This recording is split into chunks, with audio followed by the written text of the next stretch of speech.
सबको प्रभु यीशु मसीह के उच्च नाम में जय मसीह। और एक बार फिर से मैं स्वागत करता हूँ आप सबको। हम लोगों ने देखा ना कि हम सभी लोग विश्वासी होने के बावजूद भी एक डर और भय और भक्ति के साथ जीवन बिताते हुए भी हम समस्या से गुजर रहे हैं। समस्या में इतना ताकत है कि हमको रुला देता है।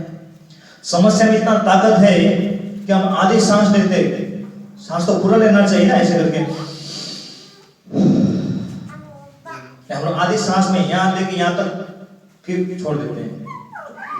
यहाँ पर ये जो छाती है ना, जैसे लगता है सिकुड़ गया है, तो हम थोड़ा सांस लेते हैं। कैसा लगेगा आपको? आप मेरे साथ कर सकते हैं, एक बार करके देखिए। देखिए लंबा सांस लेने से कितना अच्छा लगता है कि नहीं। यदि हम लोग कभी कभी समस्या टेंशन है ना, वहां पर ये है टेंशन, सांस भी आधा लेते हैं इतना, लेकिन यहीं पर अंदर जाने देते हैं।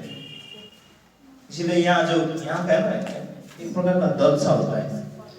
लंबे सांस लेके छोड़िए तो थोड़ा फ्री होता है। समस्या बहुत खतरनाक है।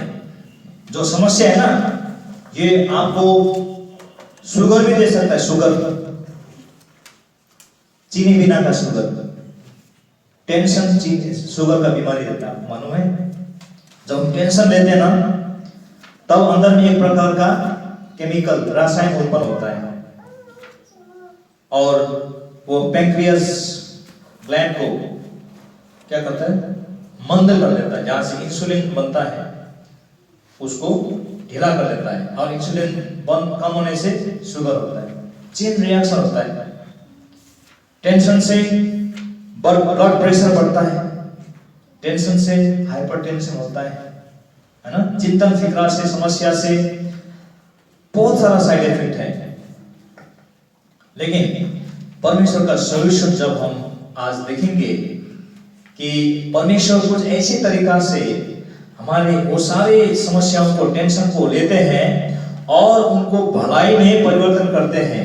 लेकिन उनके लिए केवल जो उन पर विश्वास करते हैं, जो उनके योजना अनुसार बुलाए गए हैं, जो उनसे प्रेम करते हैं, जो उनका आज्ञाओं का पालन करते हैं। अगले कुछ मिनट में मैं आपको केवल 3 पॉइंट्स बताने जा रहा हूं।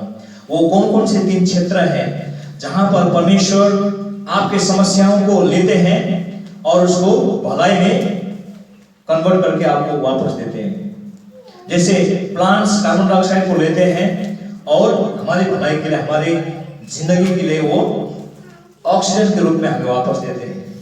परमेश्वर हमारे समस्याओं को लेकर और उसे भलाई उत्पन्न करके हमारे जीवन में वापस भेजते हैं। First, God uses our problem to draw us closer to Him. परमेश्वर हमारे समस्याओं को लेते हैं और अपने नजदीक, उनके नजदीक आने के लिए एक जरिया बनाते हैं। यानी कि जो समस्या है आज हम सही लोगों पर, हम विश्वासियों का जो भी समस्या है, वो समस्या इसलिए है ताकि उस समस्या के कारण हम परमेश्वर के नजदीक जाएं, है ना। हो सकता है लास्ट में जाए, लेकिन जाते हैं। दीदा, दादा, मामा, मामी, काका, काकी सब जगह पहले जाते हैं, उसके बाद में सब जगह ना होते हैं, तब परमेश्वर के पास। तो परमेश्वर क्या करते हैं, हमें अपने पास खींच लेते हैं। भजन संग्रह 34 अध्याय 18 पद पढ़ेंगे। यहोवा टूटे मन वालों के समीप रहता है, यहोवा टूटे मन वालों के समीप रहता है और पिसे हुओं का उद्धार करता है। और पिसे हुओं का उद्धार करता है। टूटे मन वाले मतलब हमारा मन कब टूटता है दीदी? आपका मन कब टूटता है? जब आप दुखी है ना, कहीं से समस्या आता है, आज भी वो समस्या है, कल भी है, पता नहीं इधर से भी आ रहा है, उधर से आ रहा है, दिल टूटता है।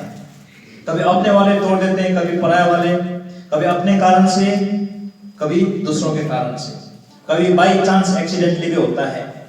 तो परमेश्वर टूटे मन वालों के नजदीक होते हैं। देखिए ये वचन क्या बोल रहा है, जब विश्वासियों में समस्या आते हैं और उस समस्या को लेकर जब हम परमेश्वर के पास जाते हैं, परमेश्वर हमारे समस्याओं का बारे में जानता है ऑलरेडी, और जब हम उनके पास जाते हैं वो खुश होते हैं और वो हमारे पक्षधर होता है, वो हमारा पक्ष लेता है। जब हम गंभीर समस्या में होते हैं तब हम परमेश्वर की दुहाई देते हैं, है ना। तो समस्या एक प्रकार से हमारे लिए भलाई उत्पन्न इसलिए करता है कि जब हम समस्या में रहते हैं तो परमेश्वर से छुटकारा पाने के लिए परमेश्वर के पास जाते हैं, घुटने टेकते हैं, फास्टिंग करते हैं और परमेश्वर के वचनों पर जाते हैं, सेवा समाधि के पीछे भागते हैं। तो समस्या अच्छा हुआ कि नहीं हुआ? समस्या हमारे लिए अच्छा है कि नहीं हुआ? है ना, टीवी में बोलता है ना, दाग अच्छा है। क्यों? क्योंकि घर में क्या है? एरियल है, कड़ा से कड़ा दाग को निकालने के लिए एरियल है ना, एरियल सर्फ, इसीलिए दाग अच्छा है। तो हम विश्वासियों के लिए समस्या अच्छा है। क्यों? क्योंकि समस्या आपको मुझे परमेश्वर के बहुत नजदीक ले जाता है। और उसी बहाने वो समस्या के कारण जब हम परमेश्वर के नजदीक जाते हैं, प्रार्थना करते हैं, घुटने टेकते हैं, उपवास करते हैं, अपने आप को बदलते हैं, पश्चाताप करते हैं और परमेश्वर हमारे जीवन में काम करते हैं, तब हम लोग का जीवन फिर हमेशा के लिए सुधर जाता है। तो परमेश्वर हमारे जीवन में समस्या इसलिए आने देते हैं ताकि हम उस समस्याओं के जरिए हम परमेश्वर के नजदीक जा सके। और एक बात हमें जानना है कि विश्वासियों के जीवन में परमेश्वर के अनुमति के बिना कोई भी समस्या नहीं आता है। अय्यूब का पुस्तक 1:12 जब हम पढ़ते हैं तो वहां पर परमेश्वर और शैतान के बीच में कन्वर्सेशन है और परमेश्वर क्या कहते हैं? शैतान को अलाउ करते हैं, ठीक है जाओ, उसका जो कुछ भी है, उसका धन संपत्ति, उसका जो कुछ भी तुम उसको नष्ट कर सकते हैं, लेकिन उसका शरीर को छोड़ देना। परमेश्वर ने वहां पर क्या किया है? शैतान को अलाउ किया है, अनुमति दिया है। तब जाकर के अय्यूब के जीवन में वो भारी संकट आया। आज जो प्रभु यीशु मसीह के लहू से खरीदे गए हैं, जो प्रभु यीशु मसीह के वचन में आज्ञाकारिता के साथ आगे चल रहे हैं, परमेश्वर की योजना के अनुसार बुलाए गए हैं, परमेश्वर की अधीनता में है, जब हमारे जीवन में समस्या आते हैं तो हमको याद करना चाहिए कि परमेश्वर का अनुमति से ये होना है। यानी कि परमेश्वर चाह रहा है यदि अभी इस समय हम किसी समस्या में हैं तो ये परमेश्वर ने अलाउ किया है। परमेश्वर ने भेजा है नहीं, लेकिन परमेश्वर ने क्या किया है? अलाउ किया है। परमेश्वर ने आपके जीवन में वो समस्या होने के लिए अनुमति दिया है ताकि हम उस समस्या के द्वारा क्या करें? हम परमेश्वर के नजदीक आए।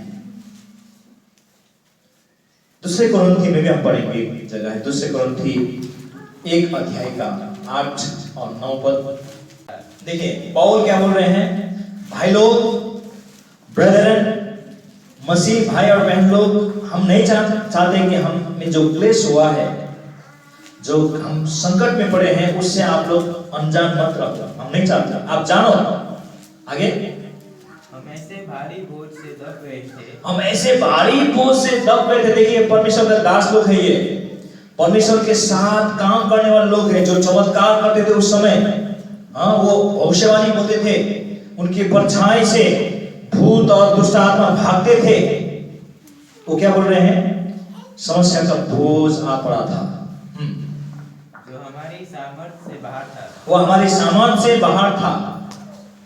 यहाँ तक कि हम जीवन से भी हाथ धो बैठे थे। हाँ, यहाँ तक ऐसा लगा कि अब जीवन भी चला गया, अब ज्यादा दिन नहीं बच पाएंगे। उन्होंने जीवन से भी आशा छोड़ दिया था। वरन हमने अपने मन में समझ लिया था कि हम पर मृत्यु की आज्ञा हो चुकी है। फिर भी हम अपने ऊपर भरोसा न रखें, परंतु परमेश्वर पर भरोसा रखे जो मरे हुओं को भी जिला सकता है। 10 दिन उसी ने हमें मृत्यु के ऐसे बड़े संकट से बचाया और बचाएगा। देखिए ये आशा होना चाहिए, बचाया है और बचाएगा। आप जो समस्या में अभी गुजर रहे हैं,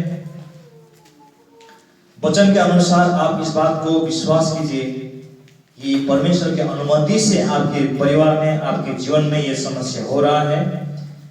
लेकिन इसके पीछे क्या उद्देश्य है? परमेश्वर आपको उस समस्या से आपके पास बुलाना चाह रहा है, आपके नजदीक बुलाना चाह रहा है। आप परमेश्वर के सामर्थ को अनुभव करने के लिए परमेश्वर ने आपको ये दुर्बलता में, कमजोरी में और समस्या में रखा है। परमेश्वर ने अनुमति दिया है। दूसरी बात, God uses our problem to inspect us. परमेश्वर हमें जांचने के लिए, हमें परखने के लिए वो समस्या हमारे जीवन में आने देते हैं। हम कितना खरे उतरते हैं उसको देखते हैं। तो टी बैग के अंदर में क्या है बोल के आपको कैसे पता चलेगा? उसका रंग कैसा है, उसका टेस्ट कैसा है, क्वालिटी कैसा है, कैसे पता चलेगा? उसको कहाँ डालना पड़ेगा? कैसा पानी में? गर्म पानी में वो टी बैग्स को उबला हुआ पानी, भाप आता हुआ पानी में उसे डुबाना पड़ेगा। 1 2 3 4 तो बस हो गया, अपना सारा छोड़ देता है, रंग, टेस्ट, है ना, क्वालिटी सब छोड़ता है। उसको हम लेते हैं। हमारे अंदर में, है ना, हमारे अंदर का विश्वासी तो है, चर्च भी जाता है, भजन भी गाता है, वचन भी कितना याद करता है, आगे में आके विटनेस भी देता है और बहुत आत्मिक लगता है। लेकिन वास्तव में, रियलिटी में, अंदर में क्या है उसका परख कब होगा? जब परमेश्वर हमें गर्म पानी में डालता है। वो गर्म पानी क्या है? टेस्ट, ट्रायल, परीक्षा, समस्या, दुख, असुविधा, ये सारे बातें हमको पसंद नहीं है। पसंद है टेस्ट, ट्रायल, टेम्पटेशन, परीक्षा, असुविधा, घाव, बीमार, समस्या, चिंता, घटी, कमी, पसंद है किसी को? पसंद नहीं, लेकिन फिर भी आता है। वो एक गर्म पानी की तरह जब आप उसमें डूब जाते हैं ना, तो आपका अंदर में क्या निकलता है? समस्या के समय में, प्रभु तू कहाँ है? कहाँ छन् प्रभु? यति दिन देखि आराधना गरिरहेको छु, समस्या गएकै छैन, जोत की तरह चिपका हुआ है समस्या, प्रभु कहाँ है आप? तो वो एक कलर है। जब वो गवाही देता है वो सब तो नहीं आता है, गवाही देता तो वो सब नहीं आता है। लेकिन जब हॉट पानी में, समस्या में जाते हैं ना, तब हमारा असली कलर निकलता है। अय्यूब का पत्नी अभी तक विश्वास करता रहेगा।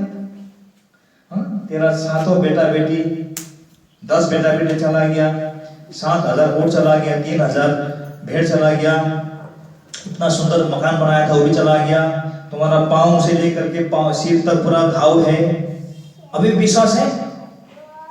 इससे अच्छा है कि उसको श्राप दे, उसको थूक दे और तुम मर जाइए, तुम्हारे लिए अच्छा है। तो उसका कलर है वो, उसका पत्नी का कलर ये था। लेकिन अय्यूब का कलर क्या था? बुढ़बक औरत।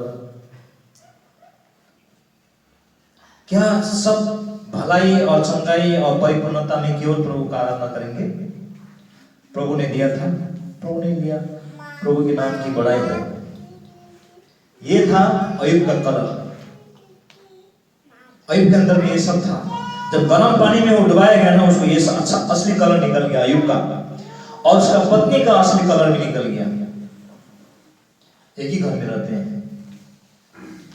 हम लोग, एक ही घर में माता पिता भाई बहन परिवार रहते हैं, ईसाई है, विश्वासी है। तो जब प्रभु हमें गर्म पानी में डालता है ना, तो हमारा कलर क्या निकलता है? हमारे जीवन में परीक्षा क्यों आते हैं? ताकि हमारे अंदर में जो कुछ असलियत है वो बाहर आए। जब हम परीक्षा के समय में, क्या हम परमेश्वर को याद कर रहे हैं? परमेश्वर, मुझे मालूम है कि इस समय आपका सबसे ज्यादा ध्यान मुझ पर है, आपका नजर मुझ पे है, क्योंकि मैं परीक्षित हो रहा हूं। याकूब के पत्री 1 अध्याय 2 और 3 पद पढ़ेंगे। और एक बात है, देखिए क्या बोल रहा है, जब तुम नाना प्रकार के परीक्षा में पढ़ो तो उसको क्या समझो, आनंद की बात समझो। संभव है, लेकिन प्रभु में होने से संभव है। प्रभु के वचन याद है, प्रभु का प्रतिज्ञा याद है, तब हमें ये बात संभव होना चाहिए। It is a day of rejoicing. Consider it all joy when you are in temptation. जो प्रभु को विश्वास करते हैं, उनसे प्रेम करते हैं, उनके योजना के अनुसार बुलाए हुए, उन्हीं के लिए है ये। तो समस्या, नाना प्रकार के समस्या हमारे लिए आनंद की बात कैसे हो सकता है? कैसे हो सकता है? क्योंकि प्रभु आप काम करने वाला है। प्रभु आप क्या करने वाला है? उस परीक्षाओं को, उस समस्याओं को हमारे लिए भलाई में परिवर्तन करने वाले हैं। जब हम ये बात का विश्वास करेंगे तब हम निश्चय आनंद कर पाएंगे। जब हम समस्या से गुजर रहे हैं, याकूब कहते हैं कि उसे आनंद की बात सोचो, क्योंकि प्रभु अब कुछ करने वाला है। समय लग सकता है। यदि आप पक्का विश्वासी हैं, यदि आप प्रभु के आज्ञाकारी हैं, उनकी इच्छा को ढूंढते हैं, उनसे प्रेम करते हैं, तो परीक्षाओं के समय में, मुसीबत के समय में हमें क्या करना चाहिए? खुश होना चाहिए कि प्रभु मेरे ऊपर नजर बनाए हुए हैं। 4 पद में पढ़ेंगे।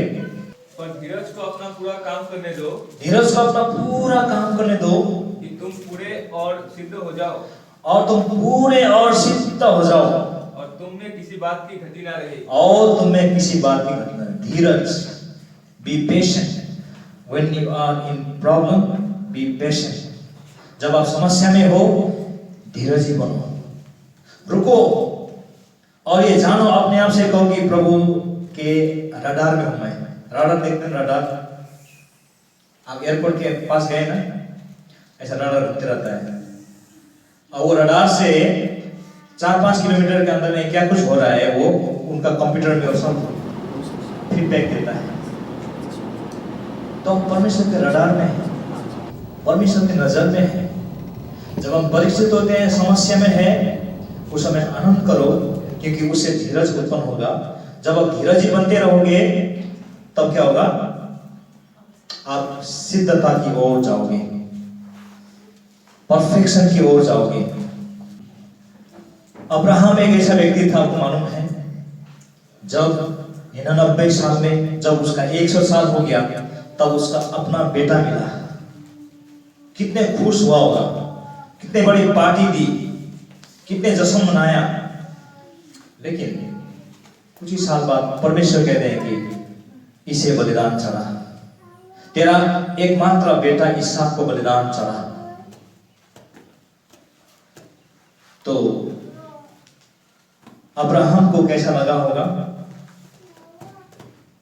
हाँ, उसको दुख तो जरूर लगा होगा, क्योंकि वो भी इंसान था, और वो भी बुढ़ापा में एक बेटा मिला, 100 साल की उम्र में एक बेटा मिला, इसहाक। वो भी इतना अच्छा बेटा, आज्ञाकारी, लेकिन उसे भी चढ़ाने के लिए बोल रहा है। लेकिन अब्राहम ने परमेश्वर का आज्ञा को पालन किया, और परमेश्वर उसके उस विश्वास को जांच रहा था, परमेश्वर परख रहा था। क्या आपको लगता है कि ये समस्या परमेश्वर ने अलाउ करके परमेश्वर आपको परख रहा है, आपके विश्वास को जांच रहा है? यदि आपको ऐसा लगता है तो हमें स्थिर होना चाहिए, हमें धीरज होना चाहिए। आइए हम और एक पद देखते हैं, पहला पत्रस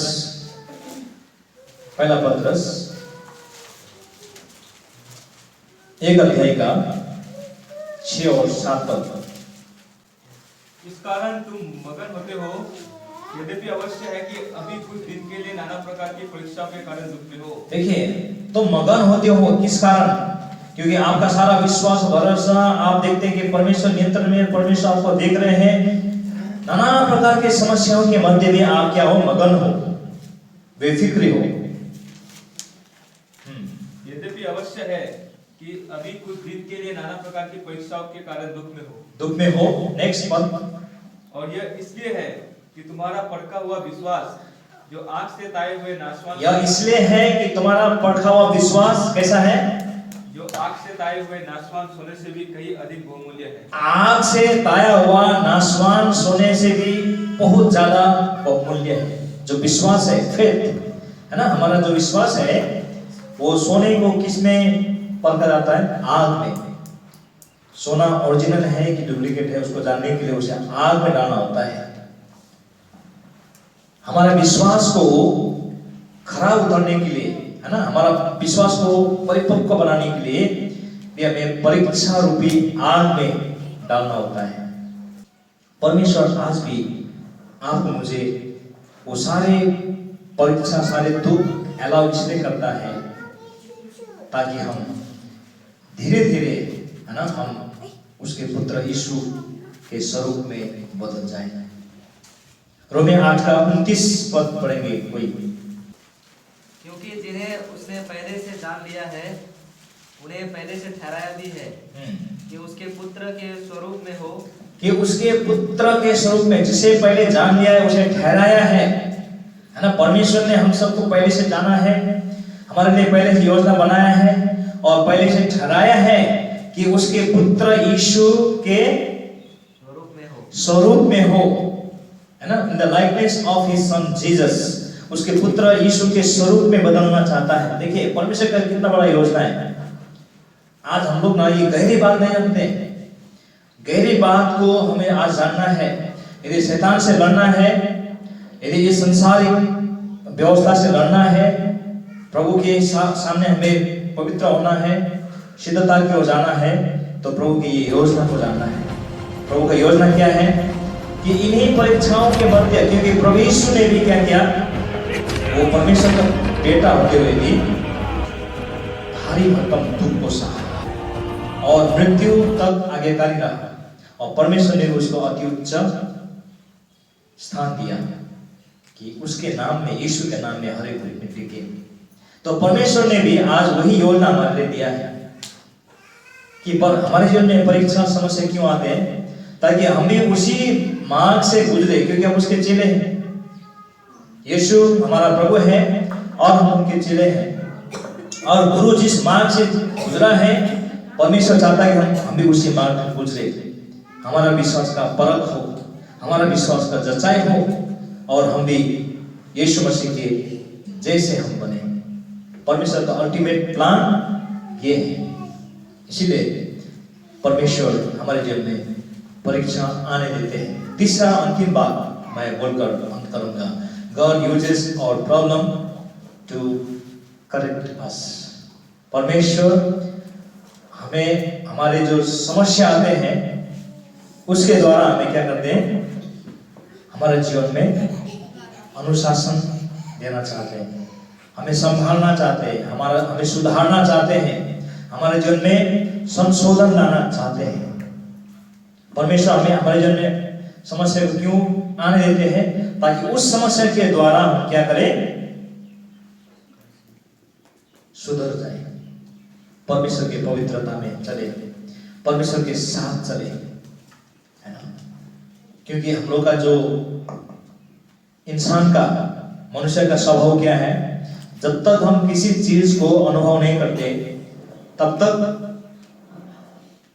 उस बात को हम लोग नहीं मानते। एक छोटा बच्चा को, ये ना स्टोव है, ये ना गर्म है, इसको मत छूना, हाथ जलेगा, बोलने से ना माँ अंदर जाने से देखेगा, क्यों बोला है, जाके एक बार छू लेता है, तब क्या होता है, दोबारा नहीं छूंगा, अलीसा बोलेगी, हाथ जल गई, पंखा कितना अच्छा से घूम रहा है, बाप रे बाप, हाँ उसमें हाथ मत डालना, हाथ कटेगी, खून आएगा, अच्छा ठीक है।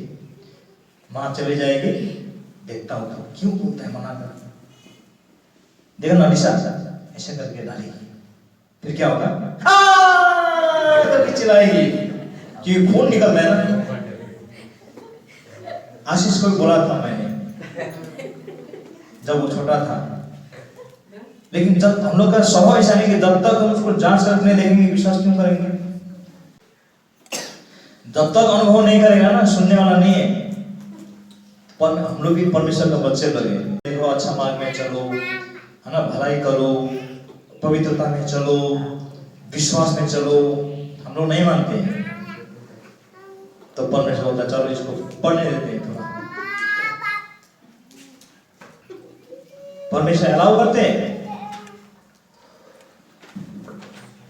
भजन संग्रह 119 का 71 पद पढ़ेंगे। मुझे जो दुख हुआ वह मेरे लिए भला ही हुआ है। हाँ, मुझे जो दुख हुआ वो मेरे लिए भला ही हुआ है। परमेश्वर, मैं आज दुख में हूँ। परमेश्वर, सुबह 5 बजे उठ के पहले कभी नहीं करता था प्रार्थना, अभी पिछले 2 हफ्ता से 5 बजे उठ के घुटने में अभी छाला पड़ रहे हैं, नहीं छोड़ूंगा, प्रार्थना करते रहूंगा। प्रभु की सेवा में कोई मुझे हेल्प नहीं करने वाला है। प्रभु आओ ना, मदद करनी, मौके माफ कर देने, एक चांस देने प्रभु मौके। प्रभु एवढा मौका दिला, एवढा मौका प्रभु, गलती भइहाल्यो। आते कि नहीं आते? प्रभु लग लगता है ना? तब दिमाग का जो बुद्धि का ढक्कन बंद होता है ना, वो खुल जाता है। समस्या में पढ़ने के बाद में क्या बोल रहा है, फिर से पढ़ेंगे उसको। मुझे जो दुख हुआ वह मेरे लिए भला ही हुआ है। हाँ, मुझे जो दुख हुआ वो मेरे लिए भला ही हुआ है। लेकिन वो कौन बोलेगा मालूम है? जो नम्र है, जो परमेश्वर के ताड़ना को समझते हैं। जो नम्र नहीं है ना, बोलेगा कल से परमेश्वर को छोड़ देगा। मैं इतना करता था, आप नहीं करते हैं, मुझे बस आपसे कट्टी। मैं ना आपका सेवा में जाऊंगा, ना संगति करूंगा, ना बाइबल पढ़ूंगा, ना प्रार्थना करूंगा, कट्टी आपसे। आप ज्यादा क्या करेंगे? आप मुझे नर्क में डालेंगे ना, तैयार है। ऐसा भी है कुछ लोग, है ना। परमेश्वर से डरना चाहिए। तो यहाँ पर दाऊद बोल रहा है कि जो मेरे जीवन में जो मुश्किलात आया, समस्या आया, वो मेरे लिए भलाई था। 72 पर भी पढ़ेंगे। तेरे दी हुई व्यवस्था मेरे लिए हजारों रुपयों और मुहरों से भी उत्तम है। अभी समझ में आया बात? हाँ? बच्चा को छड़ी लगता है ना, यहाँ पर करूंगा, होमवर्क भी करूंगा, सुबह उठ के पानी भी भरूंगा और झाड़ू पोछा भी लगाऊंगा, बाद में लिस्ट और बढ़, जो नहीं करना है वो भी करूंगा बोलेगा। कब? छड़ी लगेगा यहाँ पर। छड़ी भी दरकार है ना। परमेश्वर का छड़ी है ये। जो समस्या आते हैं ना हमारे जीवन में, परमेश्वर की ओर से आया हुआ छड़ी है। हिब्रू 12:5 और 6 पर। और तुम उस उपदेश को जो तुमको पुत्र के समान दिया जाता है भूल गए हो। तुम उपदेश को जो पुत्र के समान, बेटा बेटी, नानी बाबू, सोना बेटा बोल के देते हैं ना, उसको भूल गए हो। हे मेरे पुत्र, प्रभु की ताड़ना को हल्की बात न जान। ये प्रभु के ताड़ना मतलब क्या है? प्रभु का छड़ी देखें, जब आप विश्वास में होते हुए भी कभी समस्या में पड़ते हैं ना, वही प्रभु का छड़ी है। हमारा अपने ढीठपन से होता है, कभी किसी के उकसाने से होता है ना। कभी क्या होता है, किसी को देख के, किसी से प्रेरित होकर भी हमारे जन्म ऐसा होता है। तो प्रभु की ताड़ना को हल्की बात ना समझ।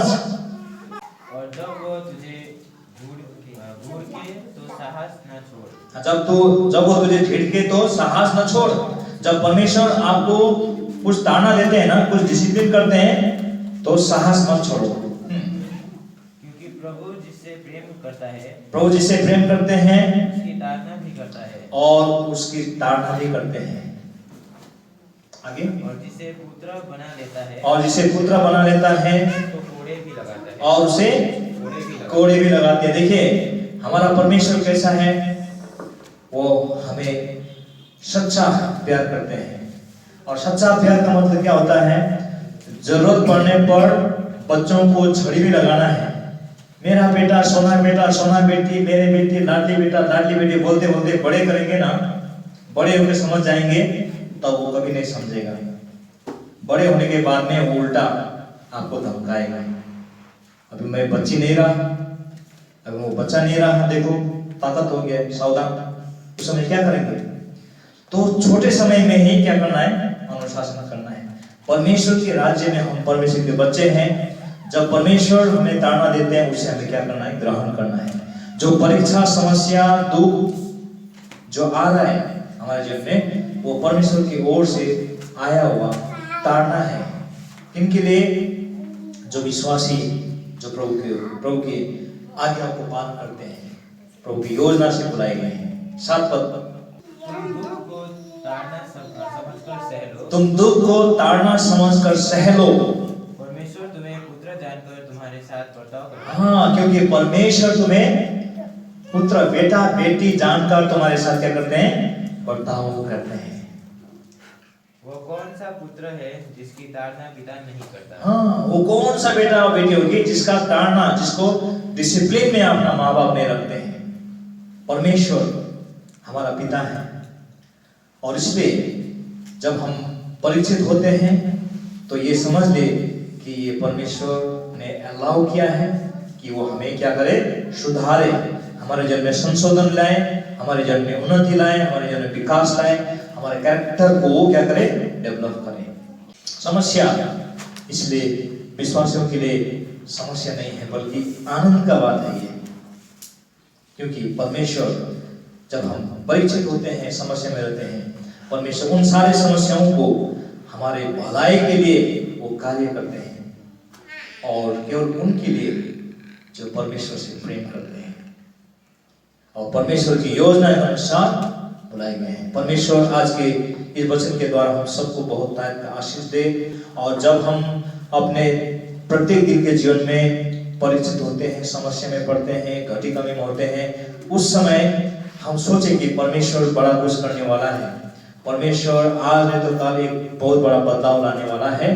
और प्रत्येक दिन जब सुबह उठते हैं तो ये सोचना चाहिए कि परमेश्वर कुछ भी कर सकता है ना। परमेश्वर के सम्मुख में कोई बात असंभव नहीं है। आंखों के निमेष में, in the fraction of second, मिनटों में, है ना, वो अपसाइड डाउन कर सकता है, हमारे परिस्थितियों को बदल सकता है। लेकिन हमें उसकी राह को ढूंढना है। परमेश्वर हम सबको ये वचन के द्वारा आशीर्वाद दे।